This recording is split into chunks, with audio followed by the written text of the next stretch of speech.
cette leçon de synthèse, on va aborder successivement le problème de l'organisation politique, ensuite celui du cadre religieux, et enfin, dans un troisième temps, celui de l'économie et de la société pendant cette période. Alors, ce qu'on appelle le Haut Moyen-Âge, c'est une période qui s'étend du 5e siècle au 10e siècle après Jésus-Christ. Alors, cette période, on l'appelle le Haut Moyen-Âge, en fait, pour des raisons qui sont propres à l'historiographie française. Parce que si vous allez en Allemagne, ce qu'on appelle Hochmittelalter, le Hochmittelalter, qui veut dire Haut Moyen-Âge également, ça se situe du 11e au 13e siècle, ce que dans l'historiographie française, on appelle le Moyen-Âge classique. Voilà, ça c'est une petite précision au niveau du langage qu'il fallait apporter. Alors, on commence tout d'abord par l'organisation politique. Alors, l'organisation politique du Haut Moyen-Âge, elle est l'héritière et en même temps, elle fait rupture avec l'époque de l'Empire romain. L'Empire romain d'Occident a chu en 476, au moment où le dernier empereur romain d'Occident a été détrôné par un roi barbare, Odoacre, et ont succédé aux empereurs romains dans les différentes parties de l'Empire, en Occident, différents royaumes.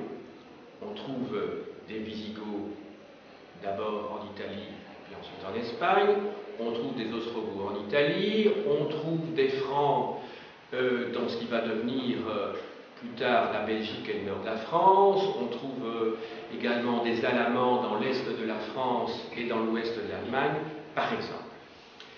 Alors, ici, je ne m'attacherai qu'à l'Occident, et plus particulièrement à la Gaule. Donc à l'exclusion du destin des royaumes barbares d'Espagne, d'Angleterre et d'Italie. Alors, deux dynasties vont se succéder dans l'Occident médiéval au Haut Moyen-Âge. Ce sont d'abord les Mérovingiens et ensuite les Carolingiens. Les Mérovingiens couvrent une période qui s'étend pratiquement de 500 jusqu'à 750, précisément 751, date à laquelle Pépin le Bref va détrôner le dernier roi mérovingien. Et quant aux Carolingiens, leur dynastie couvre la période 751, premier tiers du Xe siècle pour la Germanie et fin, je dirais, dernier tiers du Xe siècle pour la Francie occidentale, ce qui va devenir bientôt la France. Voilà. Concrètement,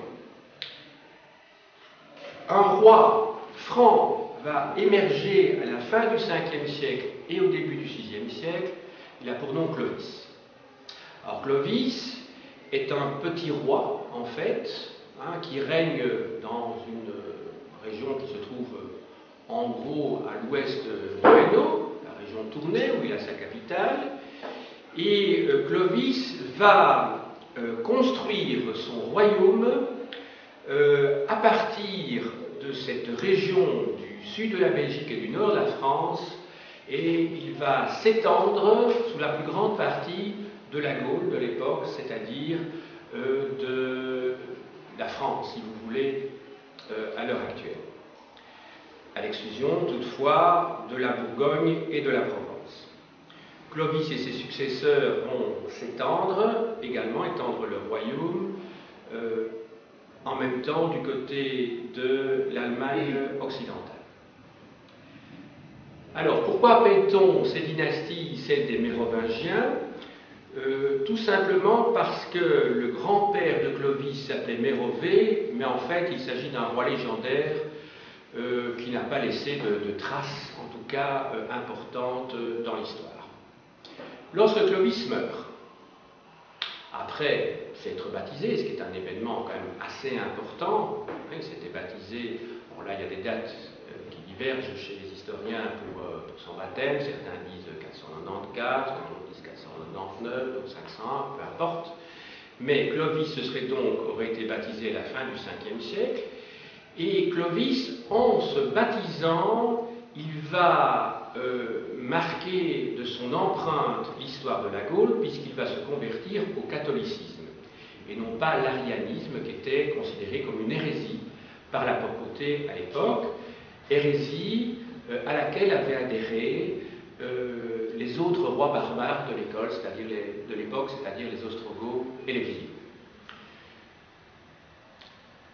Deux souverains qui lui succéderont au VIe et au VIIe siècle vont avoir un rôle encore important, c'est Clotaire Ier et Dagobert. Mais pendant ces deux périodes-là où le royaume franc, le royaume mérovingien, pendant toute la période mérovingienne, ce royaume franc va être divisé.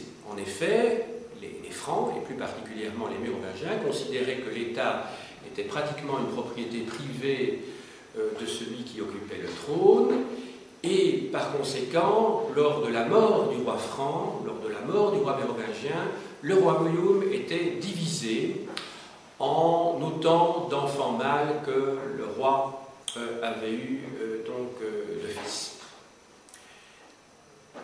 Cette période mérovingienne sur le plan politique est marquée également par un événement qui va avoir beaucoup d'importance par la suite, c'est la création d'une institution qui est celle des intendants du palais, ce sont ce qu'on appelle aussi les maires du palais.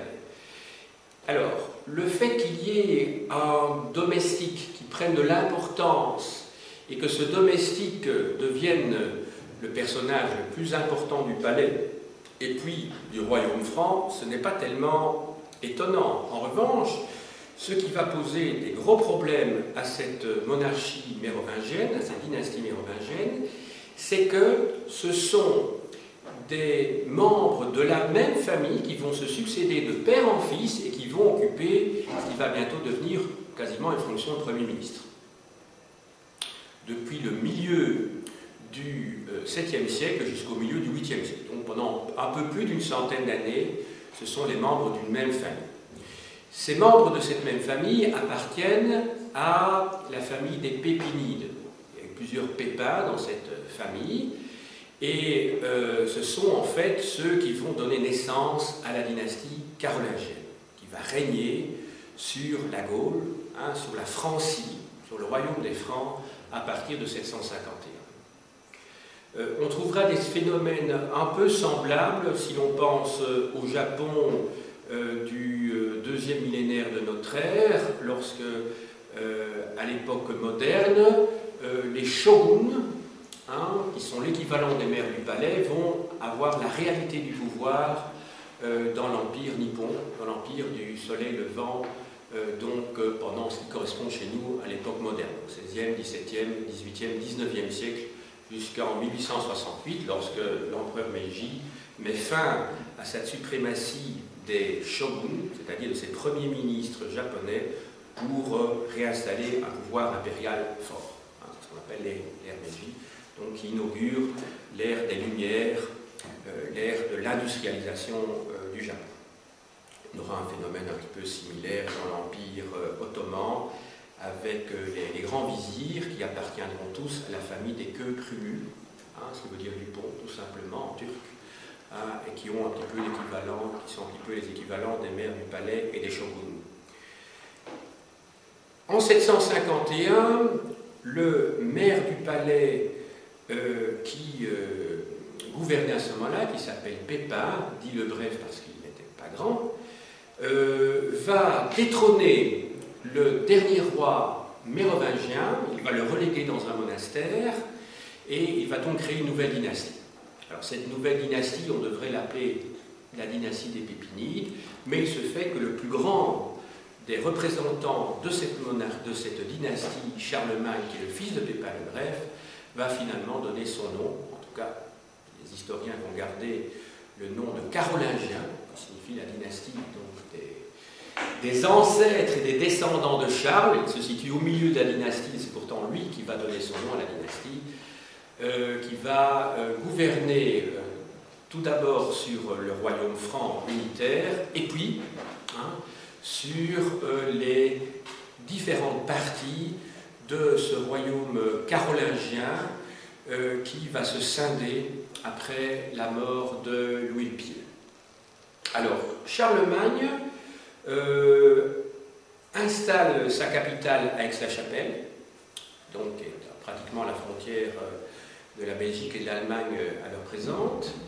Charlemagne est un monarque autoritaire dont l'administration est centralisée. Une ou deux fois par an, il réunit en assemblée générale, dans une sorte de parlement, d'ancêtre de parlement, si vous voulez, les personnages importants de la Francie, de son royaume, c'est-à-dire les hauts dignitaires de l'Église et les grands aristocrates. À l'issue de ces assemblées sont décidées un certain nombre d'ordonnances que l'on appelle des capitulaires, et ces capitulaires doivent être appliqués, exécutés dans tout le royaume de Charles. Dans les provinces sont installés des comtes, qui existaient d'ailleurs déjà à l'époque mérovingienne. Ces comtes sont l'équivalent de préfets, comme dans la République française maintenant, ce sont des gouverneurs de province. Ils n'ont pas du tout la fonction et le rôle qu'ils vont avoir pendant le Moyen-Âge classique, à partir du XIe siècle, c'est-à-dire à partir du moment même du Xe siècle, quand ce sont des princes territoriaux qui auront entre leurs mains les pouvoirs régaliens, c'est-à-dire chefs de l'armée, quand ils pourront battre monnaie, quand ils seront également les juges suprêmes dans leur principauté territoriale, c'est-à-dire quand ils dirigeront la justice. Et certainement pas, ils n'occupent certainement pas la fonction qu'ils auront à l'époque moderne, en particulier au XVIIe et XVIIIe siècle, lorsqu'ils ils n'auront qu'un titre, une fonction purement honorifique. À l'époque Louis XIV, Louis XV, Louis XVI par exemple, être comte ou être marquis ne signifie plus du tout que l'on est prince territorial, ça signifie tout simplement que l'on appartient à la noblesse, petite ou grande d'ailleurs. Il y a des grands comtes et il y a des petits marquis à l'époque de Louis XIV et Louis XV. Donc la hiérarchie honorifique théorique ne correspond plus à la réalité du pouvoir de ces grands aristocrates. Les grands aristocrates ont d'ailleurs été pratiquement complètement laminés au lendemain de la Fronde, qui sévit donc en France pendant la minorité de Louis XIV entre 1648 et 1652. Je reviens à ce que je disais tout à l'heure. Ces comtes, donc ces gouverneurs de province du royaume mérovingien, qui va bientôt devenir un empire en 800, lorsque Charles va se faire couronner empereur à Rome le 25 décembre, à la Noël, sont surveillés, parce que l'empire est grand, que l'on ne dispose pas de médias, de moyens de surveillance qui sont ceux de l'heure actuelle, et surtout parce qu'il n'y a pas les moyens de communication. Nous avons maintenant l'avion, le train, et puis sans parler de tous les moyens liés aux nouvelles technologies. Et c'est ce qui explique que ces comtes doivent être surveillés. Alors, ils sont surveillés par des grands inspecteurs, qui sont des personnages considérables dans le royaume puis l'empire carolingien, et ces personnages considérables sont appelés les missi dominici, c'est-à-dire les envoyés du maître. Missi, il y a un mot latin qui veut dire envoyé, dominici, qui est donc un adjectif l'épithète qui vient de dominicus, qui veut dire magistros, c'est du maître. Voilà pour l'organisation politique. Cet empire carolingien va connaître de grosses difficultés au IXe siècle. Tout d'abord parce qu'il y a des dissensions à l'intérieur même de la famille de Charlemagne. Son fils va régner de 814 à 842 parce qu'il est fils unique, donc l'empire ne sera pas divisé, mais ses petits-fils, eux, vont se disputer pour avoir chacun leur part du gâteau. C'est ainsi qu'en 843, au traité de Verdun, l'Empire carolingien est divisé en trois. La Francie occidentale qui ira au fils bâtard de Louis le Pieux, qui s'appelle Charles le Chauve, qui sera roi de Francie occidentale et qui deviendra d'ailleurs un jour empereur aussi. la partie médiane aux mains du fils aîné de Louis le Pieux, Lothaire. Donc il est roi de Francie médiane et il est en même temps empereur, c'est le seul qui garde le titre d'empereur. Et enfin, la partie orientale de l'Empire, c'est-à-dire la Francie orientale, est aux mains du second fils légitime de Louis le Pieux, c'est-à-dire Louis dit le Germanique. Alors, deux éléments semblent devoir être pris en compte pour expliquer la déliquescence du pouvoir central dans la deuxième moitié du IXe siècle et surtout au Xe siècle. Ce sont les invasions nombreuses qui perturbent l'empire carolingien, les invasions des Normands qui arrivent par les embouchures des fleuves venant du Danemark, de Norvège et de Suède, mais surtout du Danemark, parce que les Norvégiens se dirigeront plutôt vers l'Angleterre, et même à un moment donné au Xe siècle, ils iront même en Amérique avec Éric le Rouge. Les Suédois vont se diriger plutôt vers la Russie, puisque les Varais sont les fondateurs de la principauté de Kiev, tandis que ce sont plutôt les Danois donc, qui vont être menaçants pour l'Empire carolingien. Il faudra même leur tailler un duché dans le nord de la France, qui porte le nom de duché de Normandie, c'est-à-dire le duché des hommes du Nord, littéralement. C'est ça que ça signifie, au traité de 1911, si les souvenirs sont bons, de Saint-Clair-sur-Aisne, Louis V doit céder à un chef normand cette partie de son royaume. Voilà. Alors, à côté des invasions normandes à l'Occident, vous avez également des invasions en Europe centrale, les Hongrois. Et enfin, il ne faut pas oublier qu'il y a eu constamment des incursions des Sarrasins dans le sud de la Gaule, en Provence en particulier. Il y a encore un certain nombre de sites qui portent dans leur toponyme la référence aux morts. Si vous allez en Provence, vous allez voir qu'il y a encore des références donc, à cette époque bouleversée qui est celle du IXe siècle de notre ère. Voilà, ça c'est le premier élément, ça c'est ce qu'on appelle une cause exogène, les invasions. Mais alors, la cause la plus vraisemblable, c'est que le pouvoir central soit tombé en déliquescence, principalement parce que le pouvoir central ne parvient plus à tenir ces fameux comtes dont je vous ai parlé, qui ne sont en fait que des hauts fonctionnaires et qui ne possèdent pas en tant que tels de pouvoir régalien. Ceux que j'ai cités tout à l'heure, la monnaie, la justice, une armée, ces comtes ne possèdent pas de pouvoir régalien, mais ils prennent de plus en plus d'indépendance. Donc ils vont créer ce qu'on va appeler plus tard des principautés territoriales, même si ces principautés territoriales portent le nom de comté, de duché, de marquisat ou de margravia. Ces comtes vont même devenir héréditaires à la suite d'un capitulaire de Charles le Chauve de 877, qui est le capitulaire de Quierzy-sur-Oise. Donc les comtes vont être héréditaires à partir de ce moment-là. Ce qui ouvre la porte à une institution qui va connaître beaucoup de succès pendant tout le Moyen-Âge classique, c'est la féodalité. Le système féodo-vassalique va se mettre en place donc dès l'époque carolingienne. À partir du moment où une fonction publique devient héréditaire, on retombe dans ce qu'on avait connu à l'époque mérovingienne avec les maires du palais. Ça veut dire qu'à un moment donné, le pouvoir central ne peut plus vraiment, comment dirais-je, pouvoir manier aisément ces hauts fonctionnaires qui deviennent pratiquement indépendants. C'est un travers de l'histoire qui va revenir souvent. Pensez à ce qui va se passer au XVIe et au XVIIe siècle lorsqu'on va installer la vénalité des offices, c'est-à-dire lorsque les charges publiques vont pouvoir être achetées par des individus, des charges liées à la justice ou tous les emplois publics. Et on va pouvoir transmettre cela à ses enfants.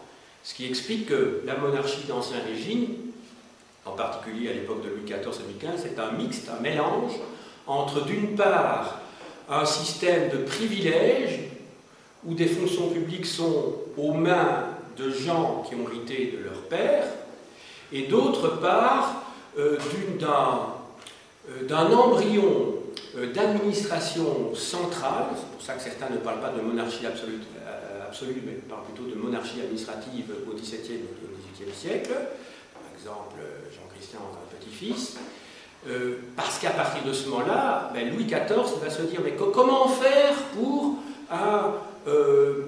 court-circuiter tous ces gens qui ont une fonction de père en fils. Et à ce moment-là, il va créer les intendants. Et les intendants sont des commissaires du roi, donc ils obtiennent le pouvoir directement du roi de France, et ce qui explique que, eh bien, ils vont avoir tous les pouvoirs de police, de finance, d'administration, dans l'intendance qu'ils sont chargés de gérer. Et donc, ces intendances vont faire pièce progressivement à ce système de vénalité. Mais il faudra attendre, bien sûr, la Révolution française pour que tout ça vole en l'air, pour que le système des privilèges disparaisse, et pour qu'on arrive à une administration qui est celle dont nous connaissons encore les principes, que nous vivons encore à l'heure actuelle, y compris dans notre pays. Voilà. Ça, c'est donc pour l'histoire politique. Donc, au Xe siècle, en 936, le duc de Saxe, qui s'appelle Othon, devient roi de Germanie. En 961, le même Othon se proclame empereur. Et donc, on a affaire à une toute autre dynastie. Après une période où l'Empire était tombé en déshérence, où il n'y avait plus de successeurs, pendant un certain nombre d'années, il n'y a plus de successeurs. Et puis, il y a une nouvelle dynastie donc, qui s'installe en Francie orientale, c'est-à-dire en Germanie. En France, phénomène similaire, même s'il est plus tardif, il va y avoir, les Carolingiens vont s'éteindre, je dirais, plus tard, en 987, le duc d'Île-de-France, Hugh Capet, se fait élire par ses pairs roi des Francs, parce qu'à ce moment-là, le terme de roi de France n'existe pas, donc il est encore Rex Francorum. Il faudra attendre l'époque de Philippe Auguste, donc dans les années 1190, pour que le terme Rex Franciae soit utilisé, donc 2 siècles plus tard. On passe maintenant dans un deuxième temps, comme je l'avais annoncé dans mon plan, au cadre religieux. Le cadre religieux, pendant le Haut Moyen-Âge, est le suivant. Le monachisme était né au Proche-Orient, plus particulièrement en Égypte et en Syrie, dès le IIe siècle de notre ère, 2e, 3e siècle. Alors ce monachisme, c'était un monachisme qu'on pourrait appeler un monachisme érémitique. Ça veut dire que ce sont des ermites qui se séparent du monde et vont vivre dans des déserts éloignés du monde. Du monde, ce qu'on appelle le siècle en latin. Saeculum, c'est le siècle, mais dans le siècle dans le sens, pas seulement de la durée, mais également le siècle, le monde, c'est-à-dire la société, tout simplement. Saeculum, c'est aussi la société. Et ce monachisme va connaître un grand succès à partir du VIe siècle, lorsque un moine italien qui s'appelle Saint Benoît va créer le premier ordre monastique important qui va s'établir en Occident. Il sera concurrencé pendant un certain temps par un autre moine qui s'appelle Saint Colomban, mais qui n'aura pas le succès de cet ordre bénédictin. Les bénédictins, Saint Benoît va établir une règle dans laquelle la journée se trouve divisée en 3 parties. 8 heures pour dormir, 8 heures pour travailler manuellement et 8 heures pour le travail intellectuel, pour la prière, qui est l'essence même, je dirais, de la vie d'un moine. Cette règle va être à plusieurs reprises réformée, améliorée, en particulier, il faudra remettre de l'ordre dans tout ça, lors des conciles d'Aix, encore à l'époque de Charlemagne, en 811, 813 en particulier. À côté de ce clergé régulier, il y a un clergé également séculier. Là, ce sont les prêtres, ce que nous appellerions les curés. Et savoir que le mot curé, c'est un mot qui n'existe que depuis le XVIe siècle. Le mot curé vient du mot cura animorum. Ça veut dire c'est la personne qui doit prendre soin des âmes. Cura, ça veut dire soin en latin, et animorus, ça veut dire des âmes. Donc le mot curé veut dire simplement soigneur, en fait, étymologiquement parlant. Un curé, c'est un soigneur, c'est celui qui prend soin des âmes, de ses fidèles, de ses ouailles. Voilà. Voilà ce que je voulais vous dire d'essentiel sur le plan religieux pour le Haut Moyen-Âge. À la fin, toutefois, de cette période-là, au Xe siècle, au début du Xe siècle, en 910, le duc d'Aquitaine, Guillaume, va vouloir réformer l'ordre bénédictin et va fonder une abbaye en Bourgogne qui va devenir une sorte de multinationale, c'est l'abbaye de Cluny. L'abbaye de Cluny. L'abbaye de Cluny qui va avoir un énorme succès au point qu'elle va avoir des filiales un petit peu partout dans l'Occident de l'époque. Elle aura près de 1000 abbayes-filles qui vont dépendre d'elle. Et l'abbé, le père abbé de Cluny, sera un personnage considérable puisqu'il va même concurrencer en termes d'autorité morale et spirituelle le pape. Donc c'est un personnage très très important. J'en arrive enfin aux aspects, troisième pan de ce triptyque, j'en arrive à la vie quotidienne, c'est-à-dire à l'économie et à la société pendant le Haut Moyen-Âge. L'époque mérovingienne est très mal connue parce que nous avons très peu de documents. Pour la Belgique, on a peut-être une dizaine de textes, enfin, je dis ce chiffre sans le connaître précisément, mais enfin on a très peu de textes qui sont d'ailleurs tous édités, ce qui explique que dans les universités on ne doit même plus apprendre l'écriture mérovingienne, à moins d'être spécialiste de cette période-là, puisqu'ils sont tous édités, ces textes-là.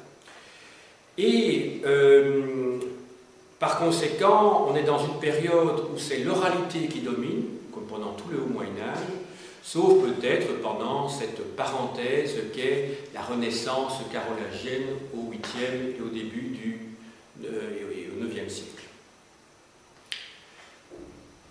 Alors,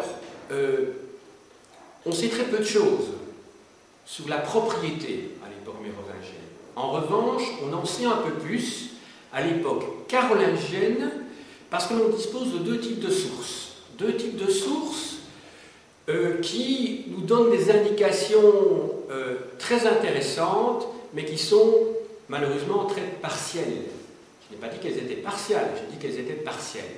Partielles parce qu'elles ne concernent qu'un pourcentage très réduit de la propriété de cette époque-là. Il y a tout d'abord des sources normatives. Alors ces sources normatives, ce sont des sources donc théoriques, qui indiquent ce qu'il faut faire et qui n'indiquent pas ce que les choses sont vraiment. Il y a un texte très célèbre, c'est le Capitulaire des Villis.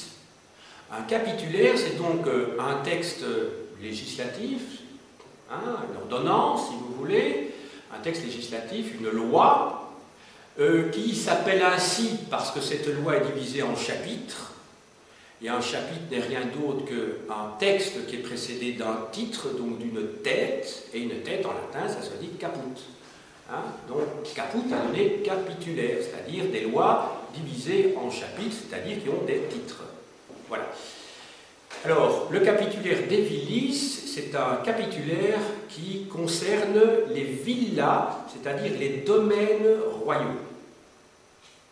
Donc, les domaines royaux ne représentent évidemment qu'une partie, une petite partie de l'ensemble des propriétés de la royauté franque de l'époque, de l'Empire carolingien. À côté de ce texte normatif, il y a des textes de la pratique. Que l'on a découvert assez tardivement. Alors, ces textes de la pratique s'appellent des polyptyques. Alors, un polyptyque, c'est une description de biens fonciers qui se présente sous la forme d'un parchemin qui a la forme d'une sorte d'accordéon. Il y a plusieurs morceaux, c'est pour ça qu'on dit polyptyque, donc plusieurs panneaux qui se succèdent. En fait, c'est un parchemin qui a la forme d'un accordéon. Et dans ces descriptions de biens se trouve indiqué ce que tous les paysans doivent sur les terres qu'ils occupent. Alors on n'y trouve pas seulement la description des terres occupées par les paysans, on trouve également la description de toutes les parties de ce domaine. Alors, quelles sont les parties d'un domaine carolingien? Alors, un domaine carolingien, tout d'abord, c'est une immense propriété. C'est une propriété qui peut faire parfois plusieurs dizaines, parfois même des kilomètres carrés. Hein, ça peut être des dizaines, voire des centaines d'hectares.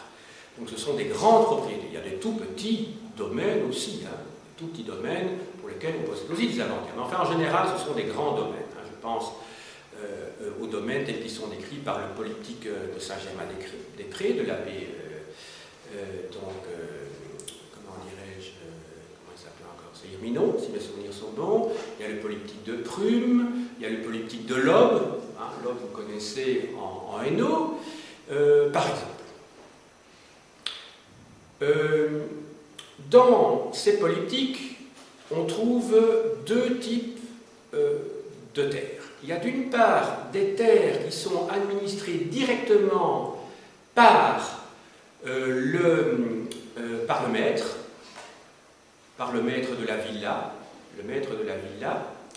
et d'autre part, il y a des terres qui sont exploitées par des paysans qui travaillent indirectement pour le maître, c'est-à-dire qu'ils louent la terre, ils se nourrissent à partir des productions de leurs parcelles, mais une partie de ce qu'ils gagnent, de ce qu'ils produisent, va au maître. Le mot villa que j'évoquais tout à l'heure, est un mot qui signifie domaine, hein, domaine carolingien. Donc à ne pas confondre avec le mot ville ou avec le mot village, même si le mot village, hein, viendra de ce terme villa. Ça va? Ensuite, dans la partie de ce qu'on appelle le faire-valoir direct, il y a des terres qui sont cultivées par des paysans, dont la plupart sont sans doute des serfs. Toutefois, il ne faudrait pas exagérer les choses, parce qu'à l'époque carolingienne, qui est la période à laquelle le nombre de serfs est le plus important, il y a 25% de paysans qui sont serfs. Et c'est la période de l'histoire où ils ont été les plus nombreux. Donc vous voyez, dans le Moyen-Âge classique, 11e, 13e siècle, les serfs sont moins nombreux. Donc il ne faut pas croire que le servage était le statut, hein, qu'occupait la grande majorité des paysans. Alors, ces terres travaillées par les paysans du maître s'appellent des coutures. Hein? Couture, c'est le mot d'ancien français qui vient de culturae, en latin, qui veut dire tout simplement culture. À côté de ces coutures, toujours dans le faire-valoir direct, géré par l'intendant du maître, il y a des prairies sur lesquelles le bétail peut aller paître, il y a des vergers avec des arbres fruitiers, des potagers également. Il faut considérer qu'il y a aussi un certain nombre de bâtiments d'exploitation. Parmi les bâtiments d'exploitation liés à l'agriculture, vous trouvez tout d'abord des granges et des greniers, hein, où se trouvent rassemblés les grains récoltés. On trouve également, je réfléchis un petit peu, des moulins, bien sûr, pour moudre le grain, et on trouve aussi des fours, puisque les fours, hein, permettent de faire du pain. Du côté des bâtiments d'exploitation, sur le plan du côté de l'élevage, vous avez bien sûr des étables, vous avez des porcheries, vous avez des bergeries. Pratiquement pas d'écuries.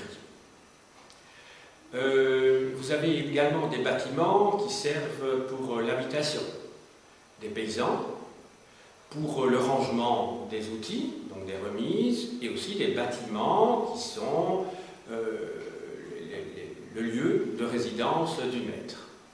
Je vous rappelle que dans la villa gallo-romaine, il y avait deux parties. La villa rustica, qui était en fait la partie de la villa destinée à l'exploitation. Hein, rustica vient de rus en latin qui veut dire la campagne, et il y avait d'autre part la villa urbana qui correspond donc aux bâtiments dans lesquels habitait le maître. Outre cela, je réfléchis, il y a également des forêts. Les forêts sont très nombreuses à cette époque-là. Les forêts ont été très bien exploitées d'ailleurs jusqu'au XVIIIe, même XIXe siècle dans nos régions. Alors, les forêts, on en parle beaucoup à l'heure actuelle parce que les forêts sont considérées un petit peu comme les poumons de la planète. On parle beaucoup de la forêt amazonienne ou de la forêt équatoriale en Afrique ou en Indonésie, par exemple. Mais la forêt, elle a de multiples fonctions.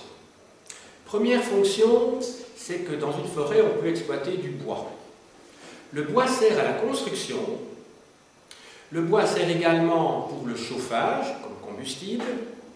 Et le bois, enfin la forêt, sert également pour le gibier. Donc on peut y pratiquer la chasse. C'est également dans les bois que l'on envoie les porcs. On les envoie donc à la glandée. Hein, nous allons chercher des glands. Hein. Voilà. Alors je crois avoir fait le tour, je crois, de ce qu'on appelle le faire-valoir direct. J'espère ne rien avoir oublié. Oui, j'ai quand même oublié une chose. J'ai oublié les vignes. Hein, j'ai oublié les vignes. Et comme outil d'exploitation pour les vignes, après les vendanges, il y a évidemment le pressoir. Alors, dans le faire-valoir indirect, alors le faire-valoir indirect, c'est la partie du domaine qui est occupée par des familles de paysans qui exploitent les terres à leur profit, mais aussi au profit du maître. Donc, ils n'ont pas le même statut que les paysans qui travaillent dans les coutures, hein, c'est-à-dire qui travaillent sur les terres qui appartiennent directement au maître et qui sont, sur lesquelles travaillent des paysans dont toute la production va au maître. Là, ils travaillent en fait pour eux, pour leur famille. Ce que l'on appelle un manse, M-A-N-S-E, c'est une terre d'exploitation, c'est une parcelle de terre qui doit subvenir aux besoins d'une seule famille. Alors, il faut faire attention au texte, parce que dans les textes, on vous parle parfois de manse servile ou de manse ingénuile, ce qui veut dire littéralement libre. Alors il faut faire attention, pourquoi? Parce que le statut de la terre ne détermine pas pour autant le statut des paysans qui la travaillent.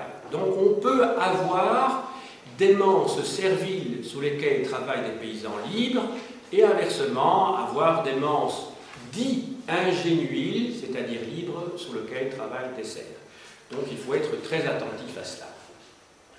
Voilà. Alors si je voulais vous dire tout ceci, c'est que si on ne comprend pas bien le domaine carolingien qui est issu de la villa gallo-romaine et qui préfigure les grandes propriétés terriennes d'Amérique du Sud, des haciendas, hein, dans la partie hispanique, hispanophone de l'Amérique du Sud et de l'Amérique centrale, ou même l'Amérique du Nord, au Mexique, hein, et qui préfigure également les facendas au Brésil, dans la partie lusophone, donc de l'Amérique du Sud, eh bien, on ne va pas comprendre ce que c'est qu'une seigneurie à l'époque du Moyen-Âge classique. Un des meilleurs moyens de comprendre ce que c'est qu'un grand domaine, je vous l'ai déjà dit, c'est d'aller en Amérique du Sud. Hein, dans ces sortes de grands ranchs, les ranchs c'est plutôt pour l'élevage, hein, en Argentine, mais vous avez également donc des haciendas, c'est-à-dire des kilomètres carrés qui appartiennent à un grand propriétaire terrien sur lequel travaillent des péons, c'est-à-dire des paysans qui sont libres parce que le servage a disparu, mais qui pratiquement sont dans un tel état de dépendance et dans un tel état de pauvreté qu'ils ne sont pas très loin du servage. Alors le servage à l'époque, plutôt la seigneurie à l'époque classique, c'est-à-dire à l'époque qui va succéder à celle que nous étudions en ce moment, eh bien cette époque de la seigneurie est marquée par une déliquescence de plus en plus grande du pouvoir central, et c'est ce qui fait que les seigneurs, à l'inverse des maîtres des domaines, ont entre leurs mains non seulement des droits économiques et sociaux, ce que n'ont pas les maîtres qui dirigent, donc plutôt qui possèdent les villas de l'époque carolingienne, mais ces seigneurs ont également des pouvoirs qui émanent de l'autorité publique. C'est ce qu'on appelle la seigneurie banale. Et le seigneur du village possède du village. Entendons-nous, une seigneurie, ce n'est pas obligatoirement un village, c'est souvent un village. Mais ça peut être plusieurs villages, une seigneurie, ça peut être une partie de village. Donc ici, je caricature un petit peu ce que c'est qu'une seigneurie. Eh bien, le seigneur, dans sa seigneurie, non seulement possède des terres, mais a des droits qui normalement appartiennent à l'autorité publique. C'est-à-dire qu'il a les droits de basse justice, le cas échéant, il a un certain nombre d'autres droits, il peut lever des taxes, alors que normalement un propriétaire terrien ne lève pas de taxes. Il peut également exercer toute une série de droits que nous étudierons lorsque nous aborderons le Moyen-Âge classique, et que je ne vais pas développer ici.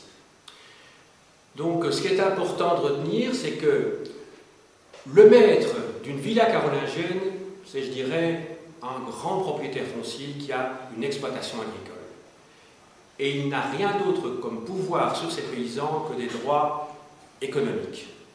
Tandis que le seigneur, dans l'époque qui suit, du XIe au XIIIe siècle, et même jusqu'à la Révolution française, parce qu'en 1789, ce qu'on va abolir pendant la nuit du 4 août, ce n'est pas tellement les droits féodaux, c'est le terme qui se trouve dans les textes, et qu'effectivement retiennent les historiens marxistes, mais c'est surtout les droits seigneuriaux, parce que les droits féodaux n'existaient plus depuis longtemps. Voilà. Ah, je dois encore vous montrer quelques ouvrages qui me semblent importants. Alors, pour l'histoire économique et sociale, je recommande tout particulièrement l'ouvrage de Jean-Pierre Devroy, qui est professeur d'histoire à l'Université libre de Bruxelles et qui a écrit un livre donc, sur l'économie et la société dans l'Europe franque. C'est édité chez Belin. C'est un ouvrage très récent. Seul le tome 1 a paru jusqu'à présent. Le tome 2, on l'attend toujours. Deuxième ouvrage, sur la société à l'époque du Haut Moyen-Âge. C'est un ouvrage d'un spécialiste de la période, c'est plutôt l'histoire sociale qui l'intéresse, qui s'appelle Michel Rouche, Les racines de l'Europe chez Fayard. C'est un ouvrage de 2002, sauf erreur de ma part. Troisième livre qui concerne notre période, en tout cas partiellement, c'est un ouvrage du grand historien français décédé maintenant, Georges Duby, Guerriers et paysans, 7e, 12e siècle, premier essor de l'économie occidentale, qui a paru chez Gallimard, d'abord dans la bibliothèque des histoires, et ensuite réédité dans une collection de poche, qui est la collection Tell. C'est un essai, mais qui est très stimulant à lire. Enfin, dernier ouvrage, plutôt d'histoire économique, celui de Pierre Toubert, qui s'intitule « L'Europe dans sa première croissance » de Charlemagne à l'an 1000. Vous trouvez une mise au point historiographique très intéressante du grand domaine carolingien et une mise au point où il est question des disputes entre historiens allemands, historiens français, quant à ce que c'est que vraiment le domaine carolingien. Pierre Toubert est lui-même spécialiste de l'Italie du Haut Moyen-Âge, sur lequel il a fait sa thèse de doctorat. Alors, deux ouvrages d'abord sur l'époque mérovingienne. Le premier est tout récent, il date de cette année-ci, je crois, je vais vérifier, donc 2006. Un petit que sais-je qui s'intitule « Les Mérovingiens ». Il est dû à Régine Lejean, qui est professeure à la Sorbonne. Excellent petit livre qui n'est pas du tout porté uniquement sur la chronologie et l'histoire politique, comme c'est souvent le cas quand on tombe sur des ouvrages sur les Mérovingiens. Donc il fait une large place à l'économie, à la société, et il est même spécialiste de l'anthropologie, de l'histoire de la famille au Moyen-Âge.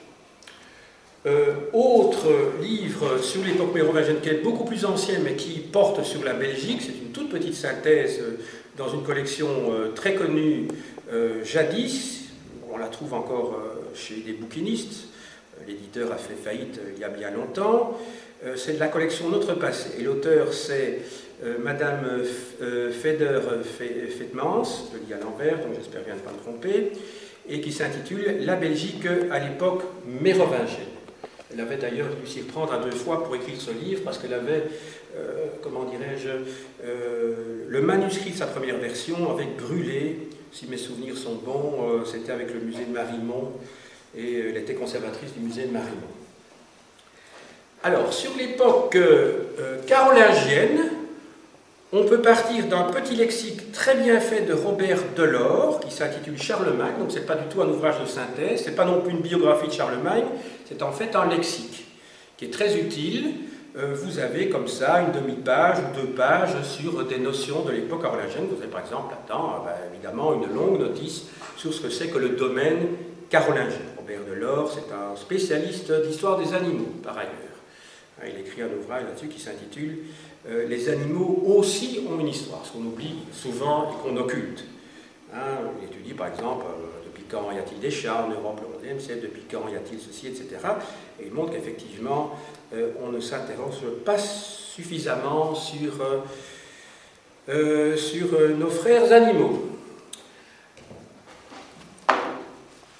Une très belle synthèse, très vivante, très agréable à lire par un grand spécialiste qui était professeur à Nanterre, Pierre Richer. La vie quotidienne dans l'Empire carolingien, donc dans la collection Vie quotidienne chez Hachette. Ça a été réédité dans la collection Hachette Littérature. Et enfin, tout dernier livre, pour faire bonne mesure avec l'ouvrage de Feder-Vetmans tout à l'heure, qui concernait la Belgique mérovingienne, de François-Louis Ganshoff, qui était professeur à l'université de Gand, qui est un des successeurs de Pirenne, donc, le grand historien belge, qui a écrit dans la collection Notre Passé, la Belgique carolingienne. Donc pour nos régions, c'est évidemment l'ouvrage de